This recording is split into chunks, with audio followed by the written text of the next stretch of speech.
बहुत समय की बात थी। अमावस्या का दिन था और गंगा मैया के नहान स्नान के लिए भाई बहन सब जा रहे थे। तो गौरा मैया बोली, भोलेनाथ ये सब कहाँ जा रहे हैं? तो भोलेनाथ हंसे, कहें कि ये सब जा रहे हैं गंगा नहाने। तो कहें इसमें से कौन बहुत बड़ा भक्त है और कर्म कौन करने जा रहा, कौन पाप धुलने जा रहा और कौन पाप करने जा रहा। तो कहले जा रहे हैं, इतने भक्त तो बहुत हैं पर सब तो नहीं गंगा नहाने जा रहे हैं।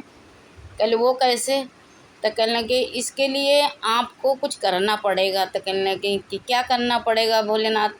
कहने लगे आपको एक बुढ़िया का रूप धरना पड़ेगा और एक हमको बूढ़े का रूप धरना पड़ेगा, तब पता चलेगा इसमें कौन गंगा स्नान के लिए जा रहा, कौन पुण्य करने जा रहा, कौन पाप करने जा रहा।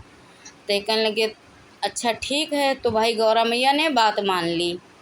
तो वो एक बहुत सुंदर लड़की का रूप धारण किया और वो एक बहुत बूढ़े का रूप धारण किया। कहले ठीक है भाई। अब वो बहुत सुंदर 12 वर्ष की कन्या बन के तैयार हो गई। वो और भोले बाबा बहुत बुजुर्ग बन गए, एक कोढ़ी का रूप धारण कर लिया। अब दोनों लोग एक रोड के किनारे बैठ गए। तो गौरा मैया कह रही हैं,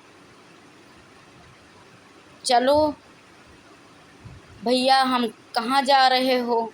तो बोले अरे हम तो जा रहे हैं गंगा नहाने। कहले भैया हमको भी लिए चलो तो हम भी चलें, हो सकता हमारे भी पति के कष्ट कट जाएं गंगा मैया को नहाने से। तो कहने अरे इतना गंदा तुम्हारा पति है, इसके साथ में कौन जाएगा, तुम चलो तो ले चले तुमको।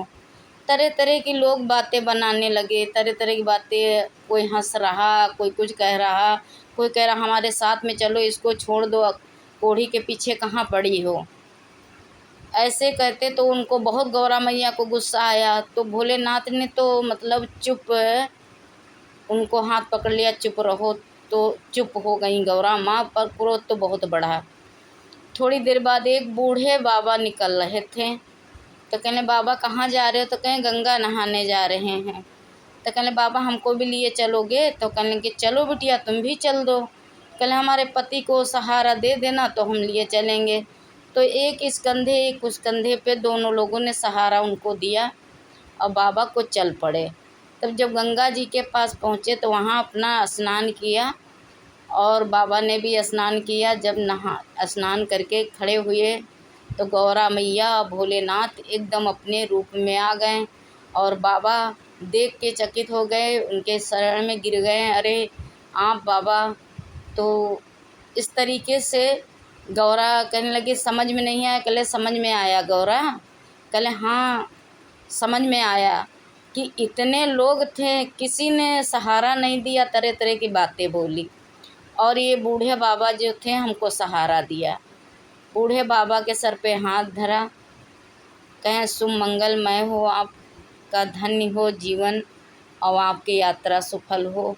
तो ऐसे ऐसे लोग धरती पे पड़े हैं, सब भक्ति नहीं करते हैं। ये हमारे बाबा की महिमा है।